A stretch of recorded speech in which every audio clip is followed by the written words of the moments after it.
One of the things that we learn from the story is that rescue from God often comes from the most unexpected places.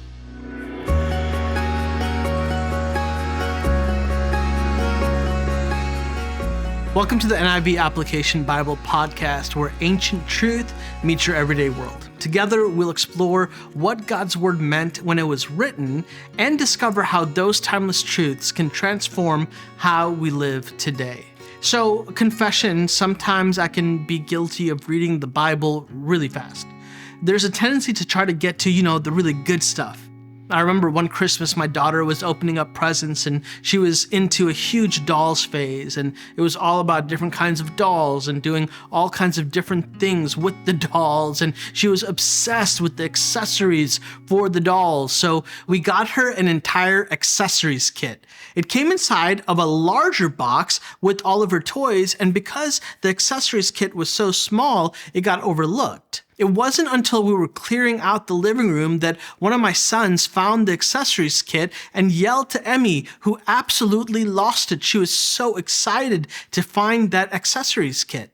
As we open up the book of Exodus, I've always had this tendency to want to jump ahead into Exodus 3, where God discloses his intimate name to Moses, or Exodus 14 and the parting of the Red Sea. But it wasn't until some years ago when I was reading Exodus that I realized there was something pretty spectacular taking place in the very first couple chapters. Right there, hiding in plain sight, was an important story that sets up the entire Exodus narrative. It's a story of a few heroic women. In Exodus 1, we get the story of the incredibly brave midwives who defied the order of Pharaoh because they feared God more than man, and they rescued these male babies born to the Israelites. Then, in Exodus 2, we find another rescue. We move from kind of corporate rescue in Exodus 1 to singular rescue in Exodus 2. Let's read this amazing story. It starts in chapter 2, and we'll read from verses 1 through 10. Now, a man of the tribe of Levi married a Levite woman, and she became pregnant and gave birth to a son. When she saw that he was a fine child, she hid him for 3 months. But when she could hide him no longer, she got a papyrus basket for him and coated it with tar and pitch. Then she placed the child in it and put it among the reeds along the bank of the Nile. His sister stood at a distance to see what would happen to him. Okay, I know we've got more verses to read, but I cannot help myself because I'm just kind of a Bible nerd. The more you read the Bible, what ends up happening is this thing called the Bible reading snowball effect, right?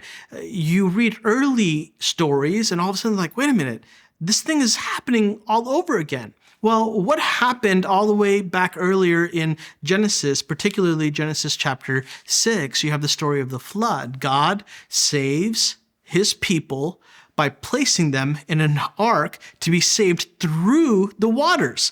This is kind of wild. What do you have with Moses? Moses, this little baby, Hebrew baby, is placed in an ark, in a kind of container, a papyrus container, and then placed in the river. Why? So that he could be saved through it. Okay, let's pick back up in verse 5.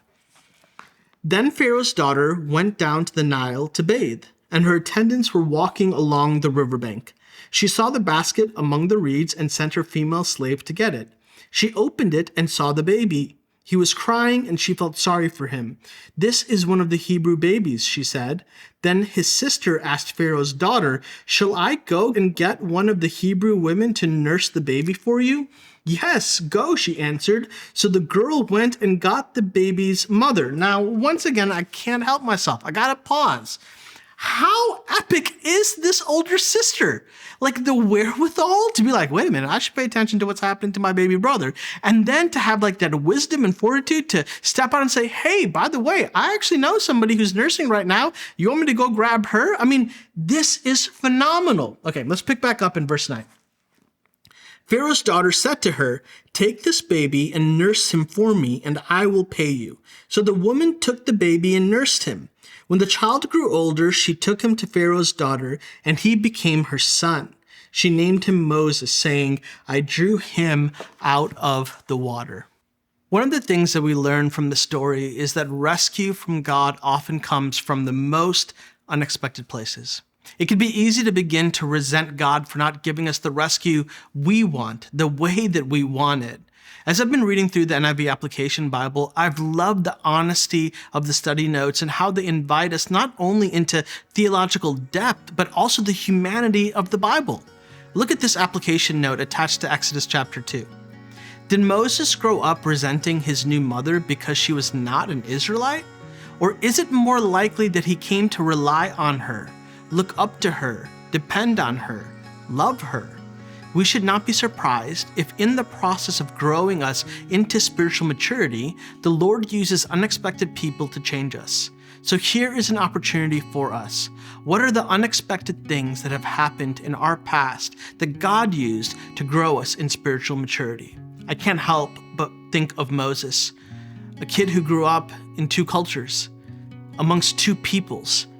What better person than one who grew up in the royal temple palace of Pharaoh's household to also be the one who would lead his people, the Israelites, out of captivity because he followed the will of God. And it all started all the way back in Exodus chapter 2 because of the heroic women of chapters 1 and 2.